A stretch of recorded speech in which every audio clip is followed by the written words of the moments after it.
Hello students, कैसे हैं आप? अच्छे हैं? देखो, आज हम एक बहुत ही अच्छा क्वेश्चन स्टार्ट करते हैं। वो है, can we store CuSO4 solution in ZnVessel?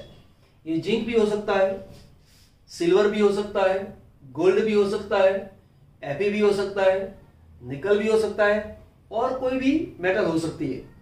थोड़ी सी एक ट्रिक याद रखेंगे तो इसका आंसर आप सही से दे सकते हैं। क्या करना है वो समझो। जब भी ऐसा क्वेश्चन आता है तो हम क्या करेंगे, उसके पहले हम ये सोचते हैं कि वेसल के अंदर सॉल्यूशन हम कब रख सकते हैं और कब नहीं रख सकते हैं। तो ये सोचेंगे कि मानो कि ये हमारा वेसल है, ये हमारा सॉल्यूशन। वेसल और सॉल्यूशन दोनों के बीच में अगर केमिकल रिएक्शन होता है तो हम नहीं रख सकते, लेकिन अगर केमिकल रिएक्शन नहीं होता है तो रख सकते हैं। हमको कैसे पता चले कि रिएक्शन होगा या नहीं होगा? तो हम ये काम करेंगे, ये फॉर्मूला को अप्लाई करेंगे, E0 सेल उसका फाइंड करेंगे। इसमें क्या करेंगे, जो सॉल्यूशन है उसके रिडक्शन पोटेंशियल में से जो सॉलिड फॉर्म है, जो वेसल है, उसके रिडक्शन पोटेंशियल को सब्ट्रैक्ट करेंगे। अगर ऐसा करने से जवाब 0.0 वोल्ट आता है या उसका जवाब नेगेटिव आ सकता है या उसका जवाब पॉजिटिव भी आ सकता है। अगर 0 या नेगेटिव आंसर आता है तो उसका मतलब यह हुआ कि रिएक्शन नहीं होता है।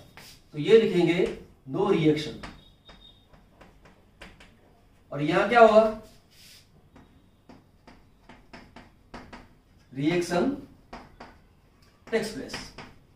इसमें रिएक्शन होता है तो हम बस यही करेंगे, जो सॉल्यूशन है इसके रिडक्शन पोटेंशियल में से जो सॉलिड फॉर्म है उसके रिडक्शन पोटेंशियल को हम सब्ट्रैक्ट करते हैं। तो हमारे पास सॉल्यूशन किसका है, कॉपर का, बराबर। कॉपर की वैल्यू कितनी है, 0.34 वोल्ट। तो ये हो गया प्लस 0.34 वोल्ट माइनस जिंक का वेसल है, जिंक की कीमत कितनी है, वैल्यू है उसकी माइनस 0.76 वोल्ट। तो माइनस माइनस प्लस होगा तो उसका जवाब आएगा पॉजिटिव। उसका मतलब कि रिएक्शन होगा। रिएक्शन अगर होता है तो उसका मतलब यह हुआ कि हम जिंक के वेसल के अंदर CuSO4 सॉल्यूशन को नहीं रख सकते। चलो ये देख लेते हैं, Ag। तो क्या करेंगे, प्लस 0.34 माइनस 0.80, उसका जवाब क्या आएगा, आंसर आएगा माइनस। माइनस आंसर आता है उसका मतलब यह हुआ कि वेसल और सॉल्यूशन दोनों के बीच में रिएक्शन नहीं होता है, तो यहां हम रख सकते हैं। चलो गोल्ड ले लो। गोल्ड में क्या करेंगे, प्लस 0.34 माइनस प्लस 1.4, तो इसका आंसर क्या आएगा, नेगेटिव आएगा। नेगेटिव आया उसका मतलब यह हुआ कि गोल्ड के वेसल के अंदर CuSO4 को सॉल्यूशन अगर स्टोर करते हैं तो दोनों के बीच में केमिकल रिएक्शन नहीं होता है, तो यहां हम रख सकते हैं। चलो निकल में क्या करेंगे, प्लस 0.34 माइनस 0.25, तो उसका जवाब कौन सा आएगा, पॉजिटिव। पॉजिटिव आंसर है उसका मतलब ये हुआ कि रिएक्शन होता है।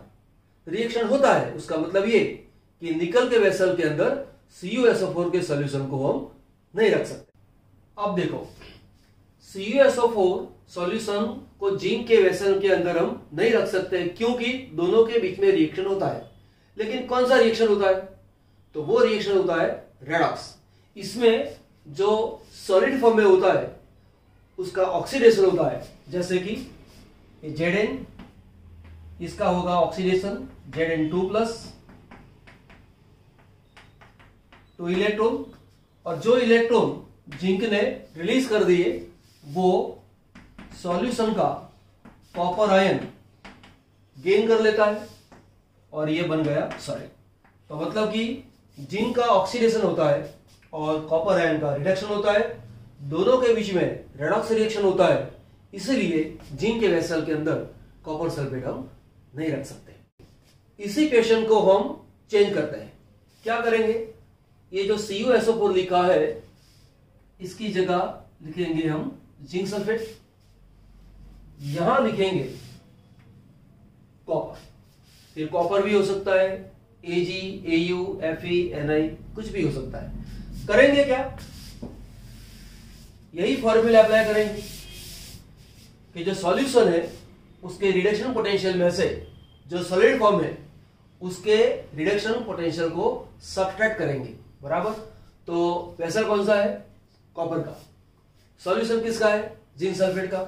तो जिंक सल्फेट का सॉल्यूशन है, इसकी वैल्यू कितनी है, -0.76 वोल्ट, माइनस कॉपर की वैल्यू +0.34, माइनस प्लस माइनस हो जाएगा, ये भी माइनस है, ये माइनस है। उसका मतलब ये हुआ कि आंसर कौन सा आएगा, नेगेटिव। अगर नेगेटिव आता है उसका मतलब ये हुआ कि कॉपर का वेसल है, तो इसके अंदर अगर जिंक सल्फेट के सॉल्यूशन को स्टोर किया जाए तो दोनों के बीच में केमिकल रिएक्शन नहीं होता है, इसलिए कॉपर के वेसल में जिंक सल्फेट को हम रख सकते हैं। कॉपर के वेसल के अंदर जिंक सल्फेट को क्या रख सकते हैं, लेकिन अगर ये जिंक है और ये कॉपर है तो नहीं रख सकते। तो ऐसे कई क्वेश्चन हम बना सकते हैं। फॉर्मूला यही अप्लाई करो, आपको आ जाएगा। ठीक, फिर मिलेंगे दूसरे क्वेश्चन के।